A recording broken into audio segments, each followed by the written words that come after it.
नमस्कार। Sanskrit online classes में आप सभी का स्वागत है। पिछली क्लास में हमने मनुस्मृति के द्वितीय अध्याय से कुछ महत्वपूर्ण पद्यों के ऊपर हमने चर्चा की थी। आज हम उसी क्रम को आगे बढ़ाते हुए आगे के जो हमारे पद्य हैं उनको लेकर के हम चर्चा करेंगे। तो आइए शुरू करते हैं। हमारा अगला जो पद्य है वो है अनुष्णाभिः एफेनाभिः अद्भिः तीर्थेन धर्मवित् शोच्यप्सु सर्वदा चामे देकांते प्रांग उदंग मुखः। अब यहाँ इस पद्य के अंतर्गत मनु ने आचमन की जो विधि है उसके बारे में वर्णन किया है कि आचमन जो है वो किस प्रकार से किया जाता है।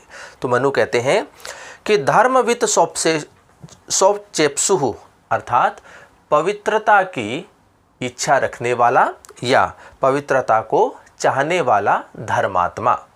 धर्मवित् शौचेप्सु पवित्रता को चाहने वाला धर्मात्मा। एकांते एकांत में। प्राक उदंग मुख है पूर्व या उत्तर दिशा की ओर मुख करके। अनुष्णाभिः अनुष्णाभि अर्थात जो उष्ण नहीं हो अर्थात शीतल। एफेनाभिः अर्थात जिसमें झाग आदि नहीं हो ऐसे। अद्भिः जल के द्वारा। तीर्थेन ब्रह्म आदि जो तीर्थ हैं उनके द्वारा। सर्वदा सदैव। आचामेत अर्थात आचमन करे।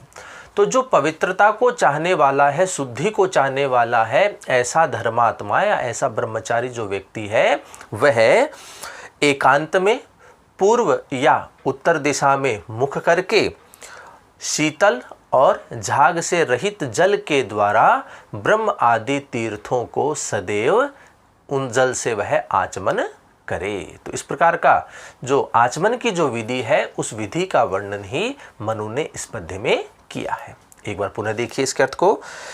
धर्मवित् शौचेप्सु अर्थात पवित्रता को चाहने वाला धर्मात्मा। एकांते एकांत में। प्राक उदंग मुखे अर्थात पूर्व या उत्तर दिशा में मुख करके। अनुष्णाभि अर्थात शीतल। एफेनाभि अर्थात झाग से रहित। अद्भिः जल के द्वारा। तीर्थेन ब्रह्म आदि तीर्थों से। सर्वदा अर्थात सदैव। आचामेत अर्थात आचमन करे। तो इस प्रकार से आचमन की जो विधि है उसी का वर्णन इस पद्य में मनु ने किया है। अगला पद्य देखिए। हृदय गाभिः पूयते विप्रः कंठगाभिस्तु भूमिपः वैश्योदभिः पाशिताभिस्तु शूद्रः स्पृष्टाभिरन्तः। अब यहाँ इस पद्य के अंतर्गत जो आचमन का जल होता है उसकी मात्रा कितनी होती है और वह कहाँ तक पहुँचे कि उनका कल्याण हो जाए। जो चतुर्वर्ग हैं, जो ब्रह्मचारी हैं, जिसमें ब्राह्मण, क्षत्रिय और वैश्य शामिल होते हैं, साथ ही साथ में से शूद्र को भी शामिल किया गया है। चतुर जो वर्ण हैं उनके द्वारा आचमन का जल कितना ग्रहण करना चाहिए कि वो पवित्र हो जाएं। तो इसी का वर्णन इस पद्य में मनु ने किया है। तो मनु कहते हैं विप्रय अर्थात ब्राह्मण। हृदय गाभिः अर्थात हृदय तक। भूमिपः अर्थात क्षत्रिय तू कंठगाभि कंठ तक पहुँचने तक। वैश्य है और वैश्य प्राशिताभिः अर्थात मुखमंडल तक पहुँचने पर या मुख मात्र तक। शूद्र है और शूद्र अंततः स्पृष्टाभिः अर्थात होठों या जिह्वा के द्वारा स्पष्ट किए जाने पर। अद्भिः अर्थात उस आचमन के जल को ग्रहण करने से या उस आचमन का जल पहुँचने से। पूयते अर्थात पवित्र हो जाता है। ब्राह्मण जो है आचमन का जल उसके हृदय तक पहुँचने पर पवित्र होता है और क्षत्रिय जो है वह कंठ तक आचमन का जल पहुँचने पर पवित्र होता है। वैश्य मुख में प्रवेश करने पर आचमन का जल से वह वैश्य पवित्र हो जाता है और शूद्र के उस आचमन के जल को स्पर्श करने मात्र से ही वह पवित्र हो जाता है। तो आचमन के जल की पवित्रता जो है कि कितना जल ग्रहण करने से वर्णों की पवित्रता होती है। तो इसी का वर्णन इस पद्य में मनु ने किया है। एक बार पुनः इसके अर्थ को देखिए। विप्रः हृदय गाभिः ब्राह्मण हृदय तक। भूमिपः तु कंठगाभि क्षत्रिय कंठ पर्यंत। वैश्य प्राशिताभि वैश्य मुख मात्र तक, शूद्र है अंततः स्पृष्टाभिः, और शूद्र जिह्वा और होठों के द्वारा स्पर्श करने से, अदबी अर्थात आचमन का जल ग्रहण करने से या जाने से, पहुँचने से, पूयतः अर्थात पवित्र हो जाता है। तो इस प्रकार से आचमन के जल की कितनी मात्रा होनी चाहिए जिससे उनकी वे पवित्र हो जाएं, तो इसी का वर्णन इस पद्य में मनु ने किया है। अगला पद्य देखिए। उद्धृते दक्षिणे पाणापुपवीति उच्यते द्विजः, सव्ये प्राचीन आवीति नीवीति कंठ सज्जने। अब यहाँ इस पद्य के अंतर्गत उपवीति, आवीति और नीवीति का लक्षण बताया गया है कि उपवीति क्या होती है, आवीति क्या होती है और नीवीति क्या होती है। तो इसी का वर्णन मनु ने इस पद्य में किया है।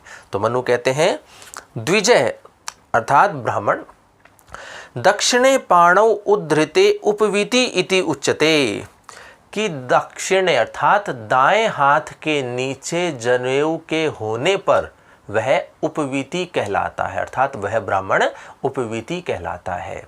दाएं हाथ के नीचे जनेऊ होने पर वह ब्राह्मण उपवीति कहलाता है। फिर कहते हैं सव्ये प्राचीन आवीति, और बाएं हाथ के नीचे जनेऊ होने पर वह प्राचीन आवीति अर्थात वह प्राचीन आवीति कहलाता है। कंठ सज्जने निवीति इति उच्यते, और कंठ तक रहने पर अर्थात जनेऊ के कंठ में रहने पर वह निवीति कहा जाता है। तो यहाँ उपवीति क्या होता है, आवीति क्या है और निवीति क्या है, उसका लक्षण बताया है। तो सबसे पहले बताया है कि उपवीति क्या होता है, तो उसके लिए कहते हैं कि दाएं हाथ के नीचे जनेऊ रहने पर वह ब्राह्मण उपवीति कहलाता है। अब दाएं भुजा के नीचे रहने पर, इसका मतलब हुआ कि बाएं हाथ के कंधे के ऊपर से दाएं हाथ के नीचे तक जनेऊ रहने पर वह ब्राह्मण उपवीति कहलाता है।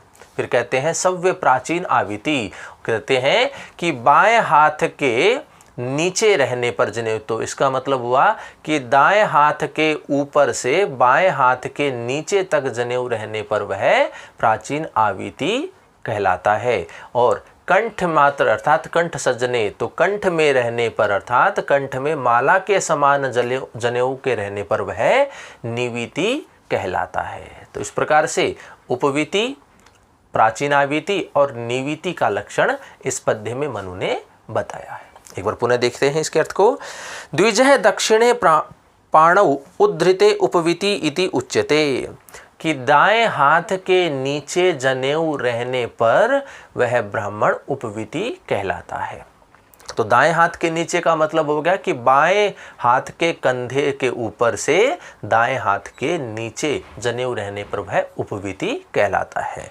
फिर कहते हैं कि सव्य प्राचीन आवीति, और बाएं हाथ के नीचे जनेऊ रहने पर वह प्राचीन आवीति कहलाता है। तो इसका मतलब हुआ कि दाएं हाथ के कंधे के ऊपर से बाएं हाथ के नीचे जनेऊ रहने पर वह प्राचीन आवीति कहलाता है।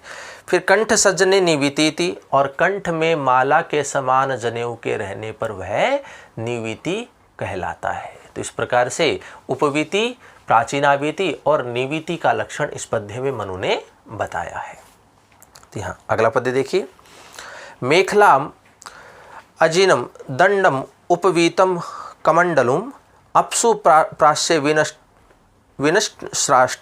विनष्टानि गृहणीता न्यानी मंत्रवत। अब यहाँ पर मेखला आदि के नष्ट हो जाने पर उन्हें पुनः मंत्र आदि के द्वारा नए ग्रहण करने चाहिए। तो इसी का वर्णन इस पद्य में मनु ने किया है।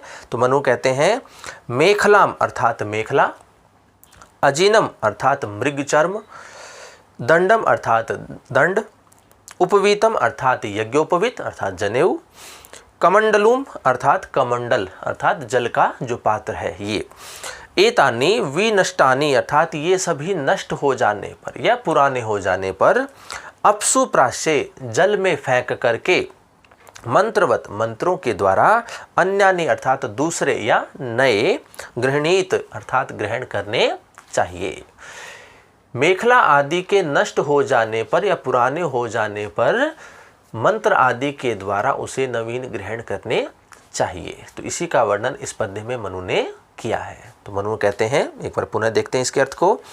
मेखलाम अर्थात मेखला, अजिनम अर्थात मृगचर्म, दंडम अर्थात दंड, उपवीतम अर्थात यज्ञोपवीत या जनेऊ, कमंडलुम अर्थात कमंडल या पानी का या जल का जो पात्र होता है वह। एतानी अर्थात ये सभी, विनष्टानी अर्थात नष्ट होने पर, अपसुम प्राश्य अर्थात जल में फेंक करके, मंत्रवत अर्थात मंत्रों के द्वारा, अन्यानी अर्थात दूसरे या फिर नए, गृहीत अर्थात ग्रहण करने चाहिए। ये सभी यदि दूषित हो जाएं, नष्ट हो जाएं, पुराने हो जाएं, तो इन्हें जल में फेंक करके मंत्रों के द्वारा पुनः नए ग्रहण करने चाहिए। तो इसी का वर्णन मनु ने इस पद्य में किया है। अगला पद्य देखिए। केशान्तः षोडशे वर्षे ब्राह्मणस्य विधीयते, राजन्य बंधोर द्वाविंशे वैशस्ये द्वैधिके ततः। यहाँ इस पद्य में मनु ने केशांत जो हम संस्कार है उसका वर्णन किया है कि ब्राह्मण का केशांत संस्कार कब होना चाहिए, क्षत्रिय का केशांत संस्कार कब होना चाहिए और वैश्य का केशांत संस्कार कब होना चाहिए। तो इसी का वर्णन इस पद्य में मनु ने किया है। तो मनु कहते हैं, ब्राह्मणस्य षोडशे वर्षे, ब्राह्मण का केशांत संस्कार 16वें वर्ष में होना चाहिए, अर्थात गर्भ से 16वें वर्ष में होना चाहिए। राजन्य बंधो द्वाविंशे, और जो क्षत्रिय है उसका केशांत संस्कार द्वाविंशे अर्थात 22वें वर्ष में होना चाहिए। वैश्य ततः द्वैधिक वर्षे, और वैश्य का उससे 2 वर्ष अधिक अर्थात क्षत्रिय से 2 वर्ष अधिक। तो इसका मतलब हुआ कि 24वें वर्ष में वैश्य का केशांत संस्कार होना चाहिए। केशांत विधीयते अर्थात केशांत संस्कार होना चाहिए। तो इस पद्य में केशांत संस्कार की स्थिति के बारे में मनु ने बताया है कि ब्राह्मण का, क्षत्रिय का और वैश्य का केशांत संस्कार कब होना चाहिए, उसकी जो आयु है वह इस पद्य में निर्धारित की गई है। तो मनु कहते हैं कि ब्राह्मणस्य षोडशे वर्षे, कि ब्राह्मण का केशांत संस्कार 16वें वर्ष में होना चाहिए। राजन्य बंधो द्वाविंशे, और क्षत्रिय का केशांत संस्कार 22वें वर्ष में होना चाहिए। वैश्य ततः द्वैधिके वर्षे, और वैश्य का उससे 2 वर्ष अधिक अर्थात 24वें वर्ष में केशांत संस्कार होना चाहिए। तो यहाँ जो आयु बताई गई है वो गर्भ से बताई गई है कि गर्भ से 16वें वर्ष में ब्राह्मण का केशांत संस्कार होना चाहिए, गर्भ से 22वें वर्ष में क्षत्रिय का केशांत संस्कार होना चाहिए और गर्भ से 24वें वर्ष में वैश्य का केशांत संस्कार होना चाहिए।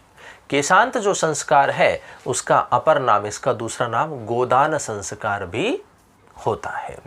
तो यहाँ केशांत से तात्पर्य है कि जो सबसे पहले दाढ़ी मूछ आदि जो आती है उसको वहाँ से हटाना, अर्थात जो हम कहते हैं शेव करना, तो इसे ही हम केशांत संस्कार कहते हैं।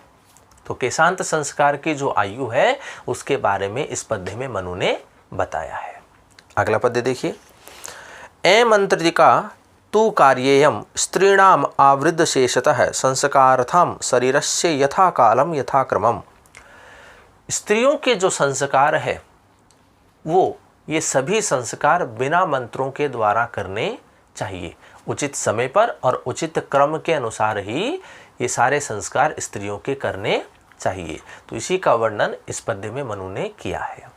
मनु कहते हैं स्त्रीणाम तु इयम, अर्थात स्त्रियों के ये, आवृत अर्थात संस्कार, अशेषम अर्थात संपूर्ण, यथा कालम उचित समय पर उचित काल में, यथा क्रमम उचित क्रम से, शरीरस्य संस्कारार्थम अर्थात शरीर की पवित्रता के लिए, शुद्धि के लिए, अमंत्रिता बिना मंत्रों के कार्य अर्थात करने चाहिए।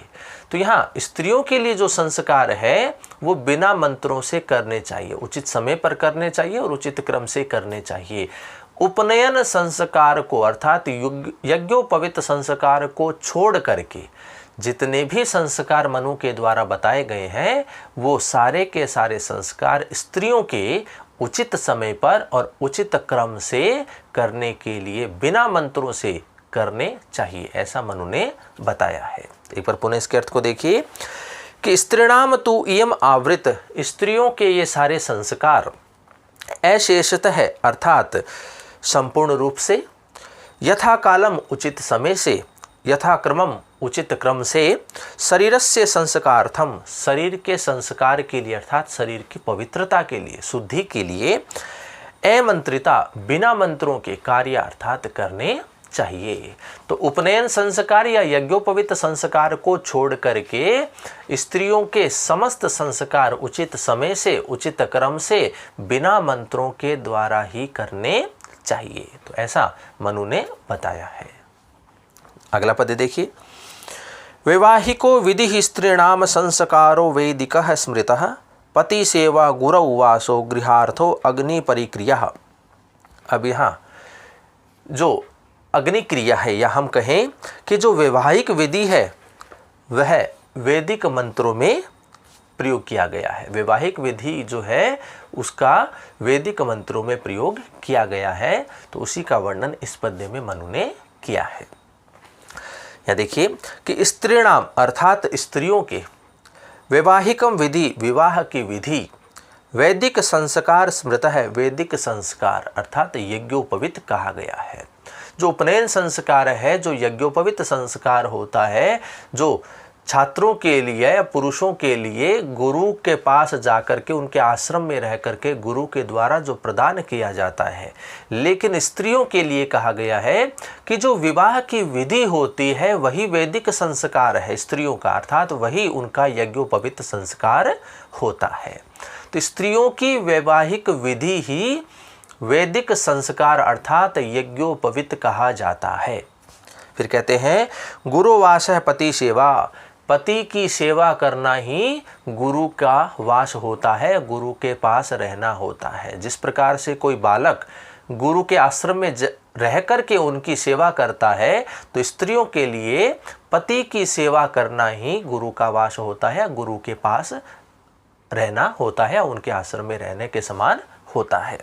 फिर कहते हैं अग्नि परिक्रिया गृहार्थ स्मृत है, और घर का कार्य करना ही उनका अग्नि की सेवा करना होता है, अग्नि की परिक्रमा करना होता है या यज्ञ करना होता है।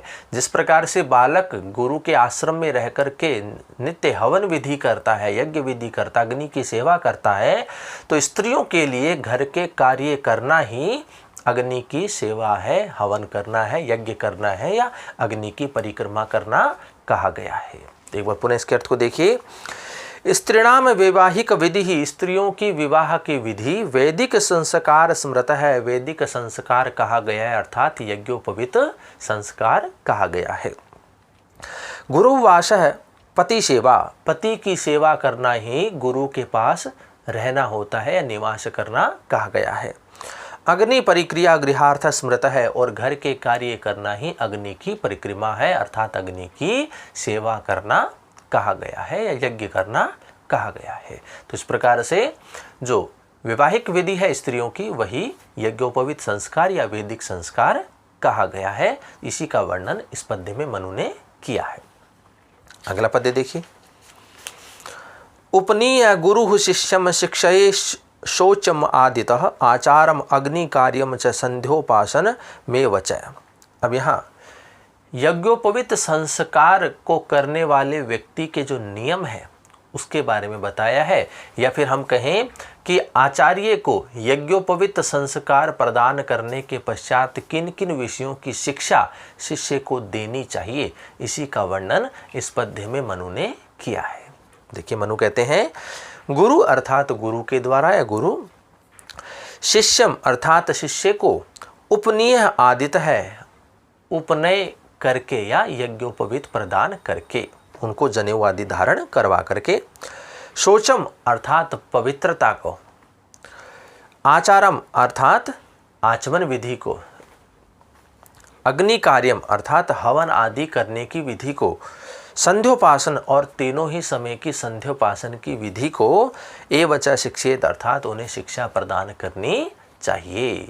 तो गुरु को सबसे पहले शिष्य को यज्ञोपवीत दे करके शौच विधि अर्थात पवित्र होने की विधि, स्नान या आचमन विधि के द्वारा पवित्र होने की विधि, आचारम अर्थात सदाचार की शिक्षा, और अग्नि कार्य अर्थात यज्ञ में हवन आदि करने की विधि या यज्ञ करने की विधि, संध्योपासनम और तीनों समय की संध्या उपासना की जो शिक्षा है उसे सबसे पहले उस शिष्य को प्रदान करनी चाहिए।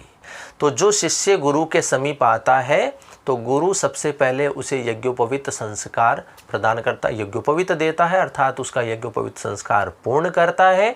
तत्पश्चात उसे सबसे पहले शौच की जो विधि है वह प्रदान करनी चाहिए, उसकी शिक्षा उसे देनी चाहिए, अर्थात पवित्रता की जो शिक्षा है वह उसे देनी चाहिए कि स्नान आदि के द्वारा या आचमन विधि के द्वारा उसे पवित्र होना चाहिए। किस प्रकार से पवित्र होना चाहिए उसकी शिक्षा उसे प्रदान करनी चाहिए। फिर आचारम अर्थात सदाचार की उसे शिक्षा प्रदान करनी चाहिए।